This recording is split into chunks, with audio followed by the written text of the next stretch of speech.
천서진에게서 로나를 지키기 위해 천서진과 몸싸움을 하다 계단으로 떨어지는 로나를 보호하면서 계단에서 굴렀던 하윤철이 의식을 회복하고 시신경이 손상되어 시력을 잃었습니다. 심수련에게 자신이 의식이 없는 동안 로나가 계속 곁에 있었다는 것을 들은 하윤철이 로나와 만나게 되고 시력을 잃었다는 것을 숨긴 채 눈물의 이별을 하게 되죠. 그 이후 하윤철이 깨어난 소식을 들은 은별이가 찾아오고 천서진을 끊임없이 의심하는 하윤철에게 매정한 말을 남긴 채 돌아서 버립니다. 천서진이 치매 연기를 하고 있다는 것을 알게 된 하윤철이 은별이를 만나려 천서진이 지내고 있는 곳을 찾아가고 거기에서 천서진을 만나게 됩니다. 시력을 잃은 하윤철이 천서진을 은별이로 착각하다 천서진이란 것을 알게 되고 이제 그만 멈추라 합니다. 그 이후 두 인물이 몸싸움을 벌이다 천서진에 의해 하윤철이 아파트 난간에서 떨어지게 됩니다. 하윤철이 떨어진 이후 천서진이 진짜 사랑했던 사람은 하윤철이었다는 것을 알 수 있었습니다. 떨어져 의식을 잃어가는 하윤철 앞에서 정말로 슬퍼하는 천서진의 모습을 확인할 수 있었는데요. 그 장면에서 천서진이 한 번 더 흑화하게 되는 하윤철의 대사가 나옵니다.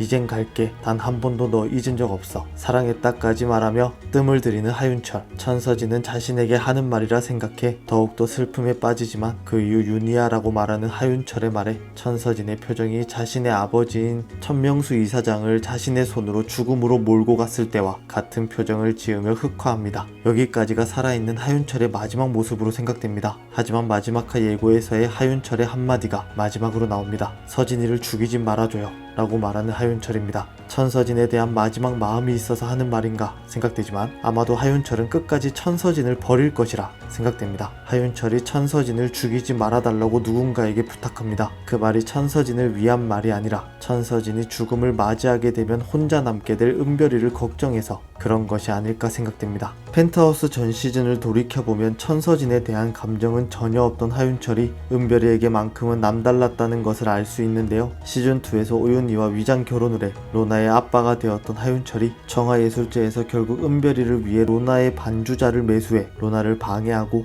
은별이의 죄를 숨기려고 하는 모습에서 하윤철의 잘못된 부성애를 확인할 수 있었습니다. 그랬던 하윤철이 다시 한번 은별이를 살리기 위해 천서진을 살려달라 말하는 것이 아닐까 생각됩니다. 아파트 난간에서 떨어진 외상이 아니더라도 얼마 살지 못한다는 시한부 판정을 받은 하윤철이었습니다. 자신이 죽음을 맞이하게 된다면 천서진과 은별이만 남게 된다는 사실을 알고 있는 하윤철이었을 겁니다. 하지만 로건과 심수련이 천서진을 죽음으로 몰고 가게 된다면 은별이 혼자만 남게 되는 것이니 은별이를 위해 천서진을 살릴 것이라 생각됩니다. 14화 예고에서 천서진의 재판 장면이 나오면서 모든 비극의 시작은 자신이었다며 자신의 죄까지 말하며 증언을 하고 있는 것으로 보이는 은별이었습니다. 이후 저 사람을 모른다며 은별이를 모르는 척하는 천서진의 모습이 나왔고 은별이가 모든 것을 끝내고 싶다고 말한 뒤 당황하는 로건의 모습이 나왔습니다. 아마도 로건의 앞에서 은별이가 잘못된 선택을 하게 되는 것이 아닐까 생각되는데요. 죽음이 아닌 모든 것을 회개하고 마땅한 벌을 받는 은별이였으면 좋겠습니다. 하윤철이 죽음을 맞이할 것이라 생각됩니다. 마지막까지 은별이를 지키려 천서진을 살려달라는 하윤철이었습니다. 과연 은별이와 천서진은 어떤 결말을 맞이하게 될까요? 찝찝하지 않은 두 인물의 결말을 기대하며 오늘 준비한 영상은 여기까지입니다. 시청해주셔서